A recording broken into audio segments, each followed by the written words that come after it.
Tom Harris wiped the sweat from his forehead and stared at the massive pile in front of him. 6 years. 6 long years of this exact same view. Dragon shit. Mountains of it. The Draken waste facility on Station Omega-9 wasn't just dirty. It was a special kind of hell that most species in the galaxy wouldn't touch with a 10-foot pole. The fumes alone could knock out a Vrelian in seconds. The corrosive enzymes in Draken waste could eat through standard protective gear like acid through paper. And the smell? Well, Tom had stopped noticing that about 5 years ago. He grabbed his reinforced shovel and got to work. The thing about cleaning up after alien dragons was that nobody else wanted to do it. The galactic community had tried everything. They sent in robots first. Expensive, top-of-the-line maintenance bots that could handle toxic environments.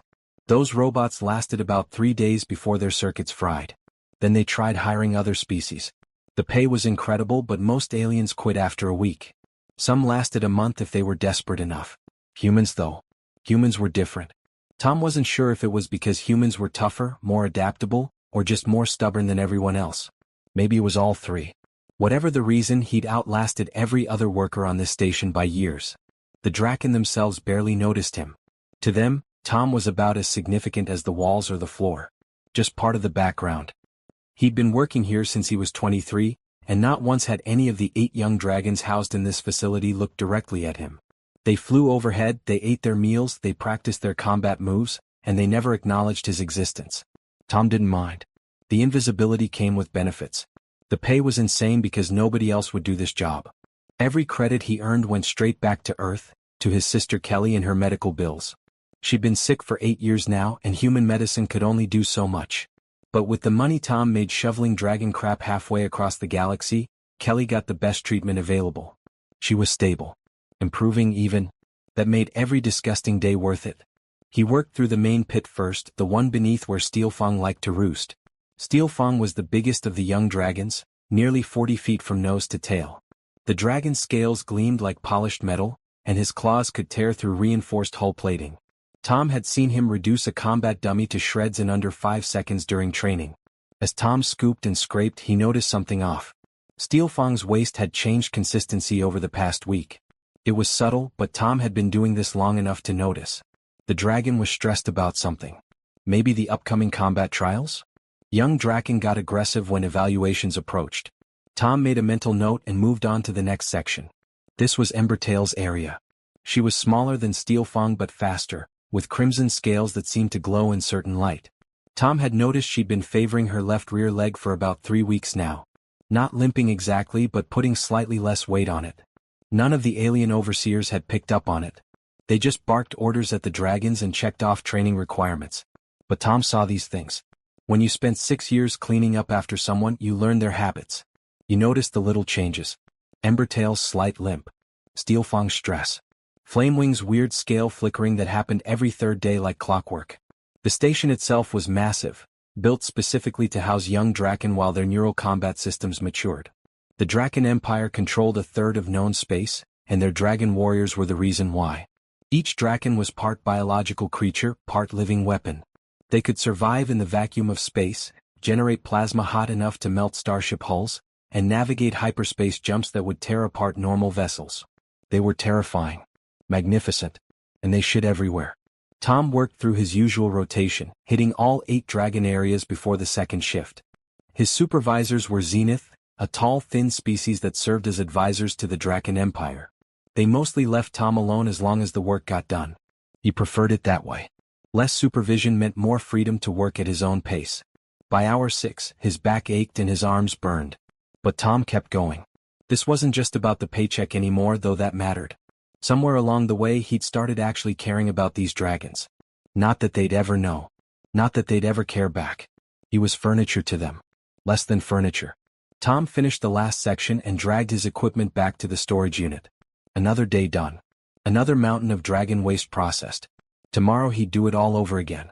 He had no idea that tomorrow, everything would change. Tom was doing a deep clean of the nesting chambers when he found it. Something that didn't belong. Something that shouldn't exist. It was a routine maintenance day, the kind where he had to get into the corners and crevices that normal daily cleaning didn't reach. He was scraping sediment from the drainage filters when his shovel hit something solid. Not organic. The sound was wrong. Metallic. He stopped and looked closer. There, embedded in the compressed waste material, were tiny fragments of circuitry. They were small, no bigger than a grain of rice, but they were definitely technology. Advanced technology. Tom's first thought was contamination. Maybe something had fallen into the waste system from somewhere else in the station. But as he carefully extracted the fragments and examined them, that explanation didn't make sense. These pieces weren't random debris. They were designed, sophisticated, and they were coming from inside the dragons. He collected the fragments carefully, hiding them in his waste disposal containers where nobody would think to look. His hands shook slightly as he sealed them away. This was wrong. This was very wrong. Draken were pure biological engineering. Everyone in the galaxy knew that. Their bodies were grown and gene-crafted over thousands of years of careful breeding and modification. They were organic perfection. Technology inside them wasn't just unusual. It was impossible. That night, Tom couldn't sleep.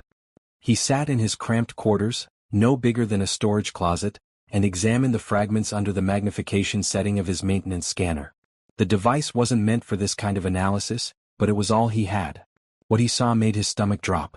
The fragments were circuit boards, microprocessors, neural interface connectors. They were pieces of implants, control implants. Tom spent the next 3 weeks working carefully. He collected samples from every dragon's waste processing area. He documented everything, took images, recorded data, and the pattern became crystal clear. Every single young dragon in this facility had these fragments passing through their digestive systems. The implants were breaking down. The dragons' bodies were rejecting them, slowly expelling them as waste. That's why Tom was finding them now. The devices were degrading. But why were they there in the first place? Who put them there? And what were they for? Tom started watching the dragons more carefully during his work shifts. He paid attention to their behaviors in ways he never had before. Steelfang twitched and scratched at the same spot on his neck, always during the communication bursts from the station's command center. Tom timed it. The scratching matched the signal pulses exactly. Embertail's limp got worse during combat training exercises. Not before. Not after. Only during. Like something was interfering with her neural control when she fought. Flamewing's scale flickering happened precisely when the security shifts changed. Tom verified it over multiple days. The pattern was exact. Predictable. These weren't random behaviors. They were responses to external signals. The dragons were being controlled and they didn't even know it. Tom knew he needed more information. He needed to access systems he wasn't supposed to touch. But he'd been working maintenance on this station for 6 years. He knew every access panel, every security bypass, every oversight in the system. Nobody paid attention to the janitor's credentials. Why would they? What could a human waste disposal worker possibly do? It took him 2 weeks to carefully hack his way into the restricted networks. He did it slowly, cautiously, covering his tracks. He accessed files during his normal shift hours when his credentials were expected to be active. He made it look like routine maintenance queries. What he found was worse than anything he'd imagined. The Zenith, the so-called advisors to the Draken Empire. They weren't advisors at all. They were puppet masters. The files showed everything. 300 years ago, the Zenith had made first contact with the Draken. They'd offered technology, guidance, partnership. What they'd really done was infiltrate every level of Draken society. They'd implanted the Sovereign Council, the highest-ranking dragon lords in the Empire. They'd implanted the military commanders, the station chiefs, everyone. The Draken thought they ruled an empire. They thought they were the most powerful species in the galaxy. But they were weapons, tools. The Zenith controlled them completely, using them to expand Zenith interests while hiding behind the terrifying reputation of dragon warriors. Tom read through report after report. The implants were neural suppressors mixed with suggestion devices. They didn't turn the Draken into mindless slaves. That would be too obvious. Instead, they influenced decisions. Made certain choices feel right. Guided thoughts in specific directions. The dragons believed they were acting on their own free will. They had no idea. But something was going wrong. The new generation of young dragons were developing biological resistance to the implants. Their immune systems were evolving, recognizing the foreign technology and breaking it down. The Zenith were frantically trying to develop a new version, a more sophisticated implant that couldn't be rejected. They were running out of time. In another year, maybe 2, there would be fully mature Draken with no implants at all. Uncontrolled dragons. The Zenith were terrified. Tom sat back in his chair, his heart pounding. He held the biggest secret in the galaxy. Information that could start wars. Information that could free an entire species from centuries of slavery. He could delete everything. Pretend he never saw it. His sister Kelly was doing better. The medical treatments were working. If he stayed quiet, stayed safe, he could keep sending money home. Keep her alive. But these dragons. These magnificent, powerful creatures. They were prisoners in their own bodies and didn't even know it. Tom thought about what it meant to be human. Really human. His parents had taught him that you stand up when you see something wrong. Even when it's dangerous. Especially when it's dangerous. He started copying files. Tom spent 3 sleepless nights staring at the data he'd copied. Gigabytes of evidence. Proof of the biggest conspiracy in galactic history. And absolutely no idea what to do with it. He couldn't just broadcast it to the galaxy. The Zenith controlled all major communication networks in this sector. They'd intercept any message he tried to send and trace it back to him in seconds. Then he'd disappear. Station accident. Tragic waste disposal malfunction. Nobody would ask questions about a dead human janitor. He couldn't tell the station administrators. They were Zenith. They were part of the system keeping the dragons enslaved. He couldn't tell the adult Draken commanders. They were implanted.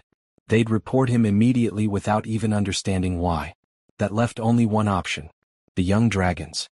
The ones whose bodies were rejecting the implants. The ones who might actually be free enough to hear the truth. But which one? Tom had watched all 8 of them for years. Steelfang was too aggressive, too quick to anger. He'd incinerate Tom before hearing him out. Embertail was cautious but followed orders too rigidly. Cloud Razor barely paid attention to anything except flying.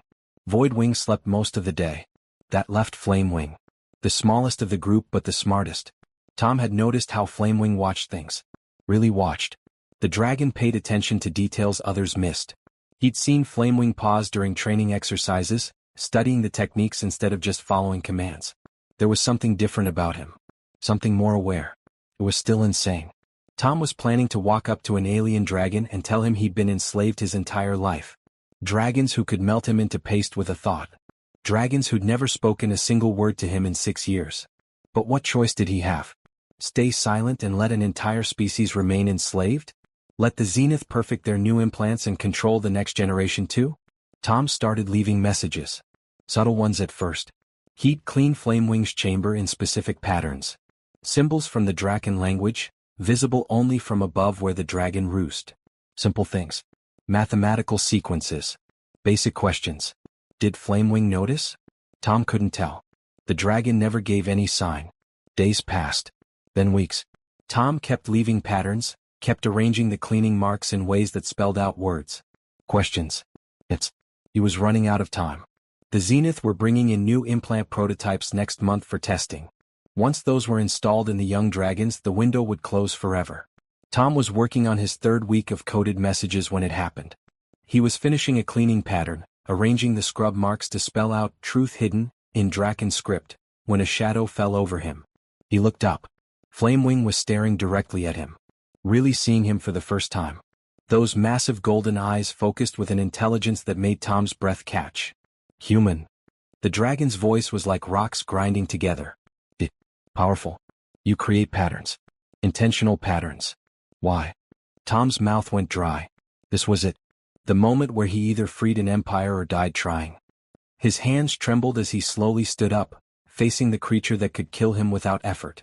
I serve you, Lord Flamewing, Tom said carefully. He'd practiced this moment in his head 100 times. But I've discovered something.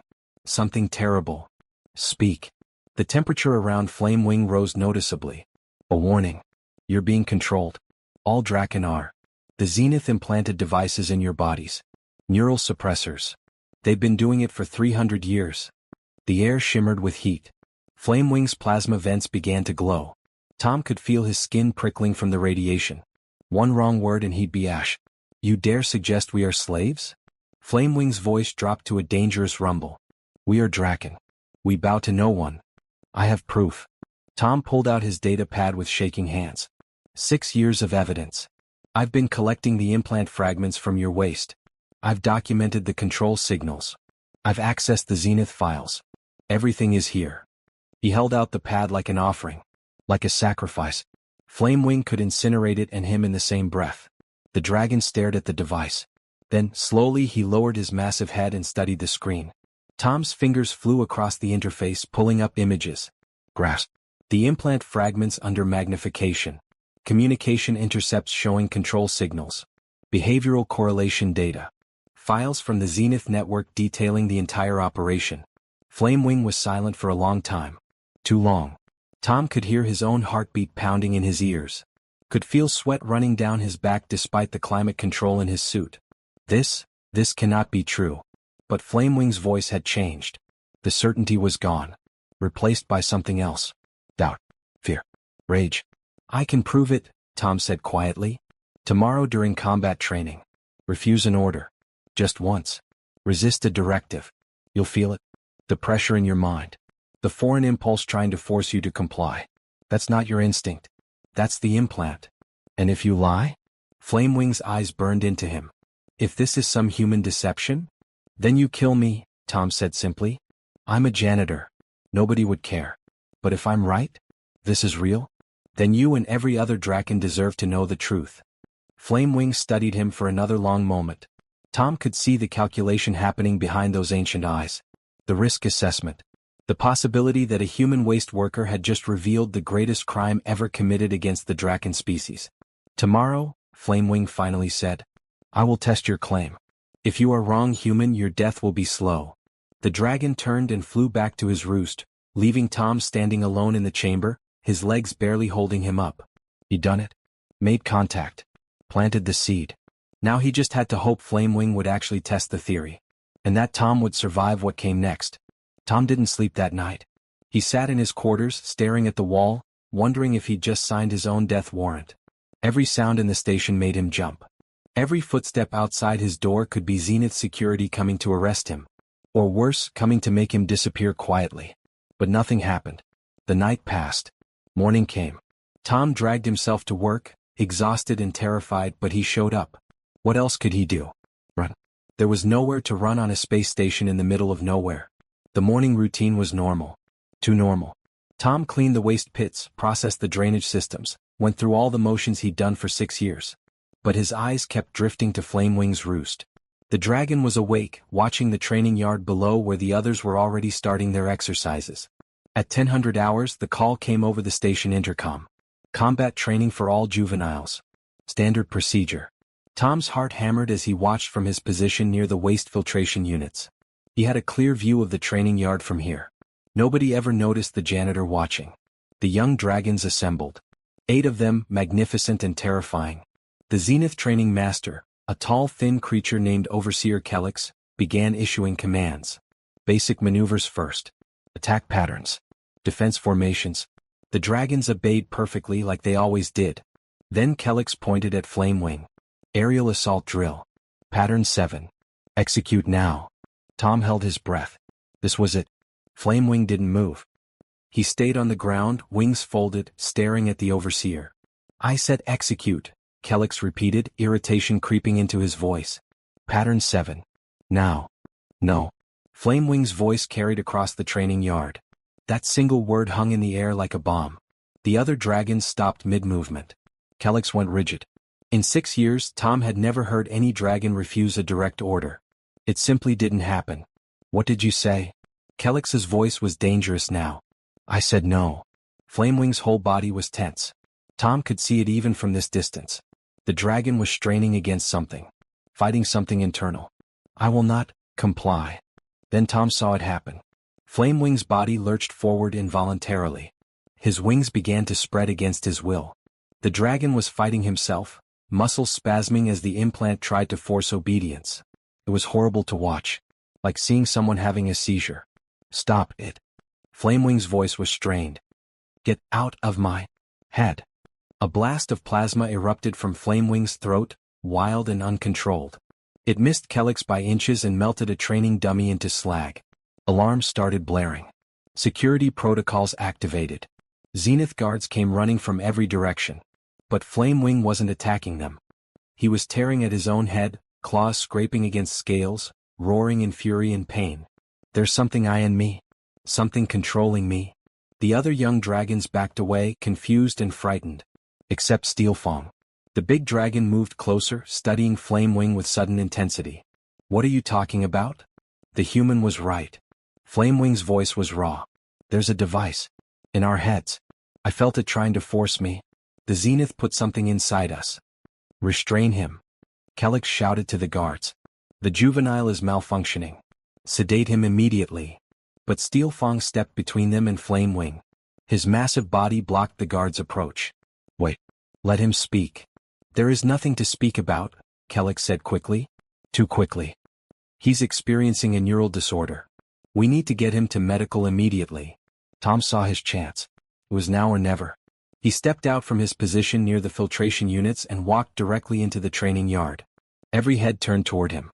Dragons. Zenith guards. Overseer Kellex. All staring at the human janitor who just violated about 15 different protocols by entering a restricted area during training. He's not malfunctioning, Tom called out. His voice shook but he kept walking forward. He's waking up. They all are. Seize that human. Kellex ordered. 2 guards moved toward Tom, but Steelfang's tail slammed down between them, creating a barrier. Let him speak, Steelfang repeated. There was something new in the dragon's voice. Suspicion. Curiosity. Tom pulled out his data pad and held it up. I have 6 years of evidence.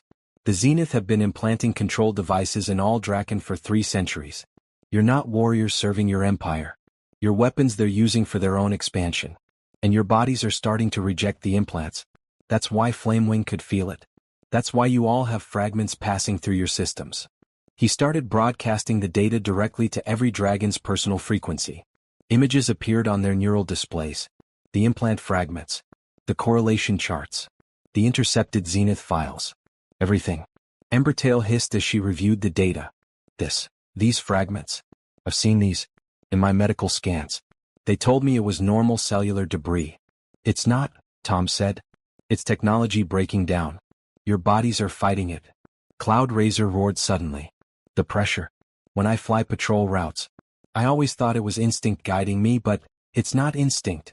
It's something external. One by one the young dragons began to understand. They started testing it, deliberately resisting their trained behaviors. And one by one they felt the phantom pressure. The foreign impulse. The invisible chains that had always been there but they'd never recognized. The roars that followed shook the entire station. 8 young dragons, all realizing simultaneously that they'd been enslaved their entire lives. The sound was pure rage mixed with betrayal. Kellex was screaming into his communicator, calling for backup, calling for emergency protocols. But it was too late. The truth was out. Steelfang turned on the overseer, plasma building in his throat. How long have you known? This is sedition. Kellex backed away. You're all malfunctioning.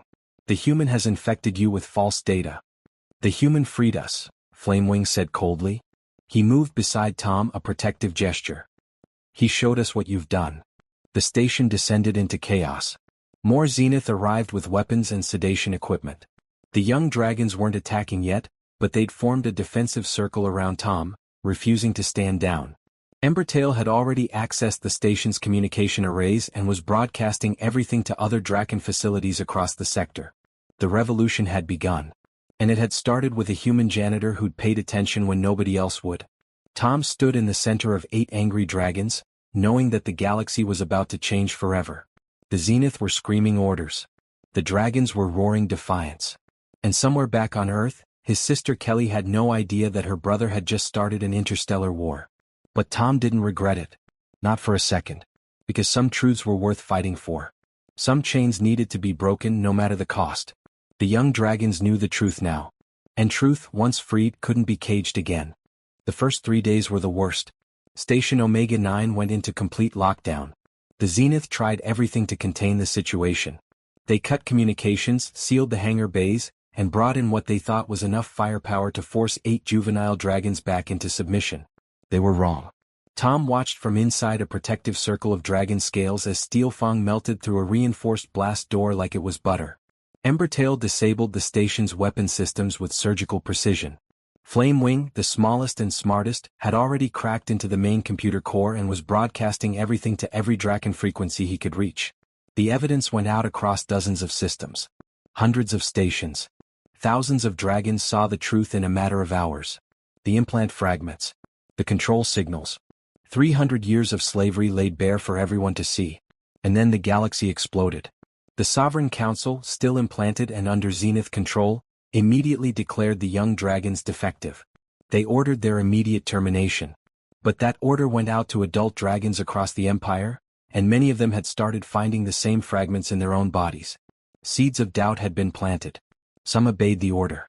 They were too deeply controlled, too thoroughly programmed. But others hesitated. And in that hesitation the truth took root. Within a week, dragon turned against dragon. Those who were free or becoming free fought against those still controlled. Space battles erupted across 3 sectors. The Zenith called in their defense fleets, trying desperately to put down what they were calling the malfunction crisis. Tom spent those first weeks in protective custody. Not as a prisoner but as something the galaxy had never seen before. A protected witness under direct dragon guard. Flamewing refused to let him out of sight. The young dragon had declared Tom under his personal protection, invoking an ancient dragon law that basically made Tom untouchable. It was surreal. Tom Harris, janitor from Cleveland, Ohio, now had an alien dragon as a bodyguard. His picture was being broadcast across every news network in known space. Some called him a hero. Others called him a terrorist who destabilized galactic peace. Earth's government didn't know what to do with him. Neither did Tom, honestly. The war lasted 4 months. 4 brutal months of dragons fighting dragons while the Zenith scrambled to maintain control of their crumbling puppet empire. But the young dragons had an advantage. They were completely free of the implants. Their bodies had rejected the technology entirely. They could think clearly, strategize without interference, and fight without hidden programming constraining them. More importantly, they were angry. Centuries of rage at a violation they'd never known about came pouring out. And angry dragons were absolutely terrifying. Tom watched the broadcast from Station Omega 9, which had been renamed by the young dragons as Liberation Station. He saw footage of dragon warriors tearing Zenith command centers apart. Saw the Sovereign Council members being captured, the implants carefully removed from their bodies by medical teams. Saw the moment when the eldest dragon lord, freed from 3 centuries of control, realized what had been done to his people. The roar that dragon made could be heard across an entire planet. The Zenith tried to negotiate. Tried to claim they'd been helping the dragon all along. Tried to say the implants were medical devices for the dragon's own good. But the evidence was too clear. The control too obvious. The betrayal too complete. The Zenith were driven from Draken space. Their assets seized. Their diplomatic status revoked. The galactic community, watching in shock, had to completely restructure their understanding of power dynamics. The Draken Empire as everyone knew it had been a lie.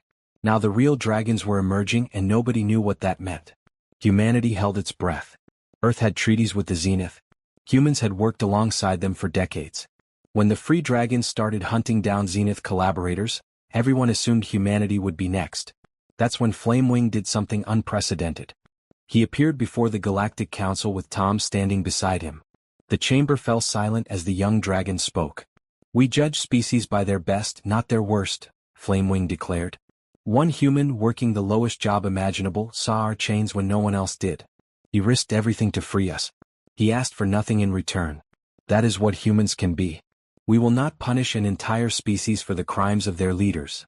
The relief from Earth's delegation was visible. But Flamewing wasn't finished.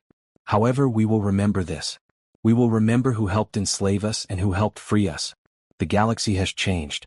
The Draken are no longer weapons for others to wield. We choose our own path now." The free dragons proved different from their controlled counterparts. They were still fierce, still powerful, but they were capable of genuine diplomacy now. Without the Zenith pushing them toward constant expansion and conflict, the dragons actually preferred cooperation. Turned out that when you weren't being puppet toward aggression, dragons were surprisingly reasonable. Not friendly exactly. You didn't become friends with a creature that could incinerate you accidentally. But reasonable. Honorable. They kept their word and expected others to do the same. Tom was offered countless rewards. Money, status, positions in various governments. He turned most of it down. What he did accept was simple. The dragons paid for Kelly's medical care. Fully. Permanently. The best treatments in the galaxy, no cost ever. His sister was going to live. That was all Tom had ever wanted. They also offered him a job. Station Omega 9, now Harris Station, became the first joint human-dragon facility. Tom wasn't a janitor anymore. He was officially listed as Chief Cultural Liaison, whatever that meant. Mostly it meant he still cleaned dragon waste sometimes, But now he also helped humans and dragons figure out how to work together. 6 months after the revolution, Tom stood in the newly renovated station and watched young dragons training. But this time they were training alongside humans, learning from each other. The dragons taught combat techniques and spatial navigation. The humans taught engineering and diplomacy. It wasn't perfect. There were misunderstandings and accidents. One human got his arm broken when a dragon forgot humans were fragile. A dragon got offended when a human laughed at something that wasn't meant to be funny. But they worked through it. Flamewing landed beside Tom on the observation deck. The dragon had grown in the past months. Bigger, stronger, more confident. But he still made time to check on the human who'd freed him. "Do you regret it?" Flamewing asked. "The chaos you unleashed?" Tom thought about it. Thought about the war. The deaths. The complete restructuring of galactic power. Then he thought about the young dragons flying freely, making their own choices. Living their own lives. "No," Tom said.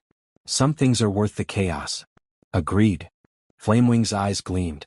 "The Zenith asked me once why your species keeps surviving against impossible odds. Why humans keep showing up in the galaxy's worst jobs and somehow thriving. What did you tell them?" "I said that humans have a gift. You notice things. You care about things you're not supposed to care about. You act when you're not supposed to act. It makes you unpredictable. Dangerous in your own way." Tom laughed. "I'm not dangerous. I just cleaned your poop for 6 years." "Exactly," Flamewing said. "You cleaned our poop and freed an empire. If that's not dangerous, I don't know what is." Down on Earth, Kelly Harris walked without assistance for the first time in 3 years. Her brother had sent a message saying he'd be home soon. She didn't fully understand what he'd been doing up in space, something about dragons and revolutions, but she knew one thing for certain. Tom had always been the best big brother in the world. Apparently he was a pretty decent galactic revolutionary too. And it had all started with a human janitor who paid attention when nobody else would. Who cared when caring seemed pointless. Who acted when action seemed impossible. Because that's what humans do. They show up. They notice. They care. And sometimes they change everything.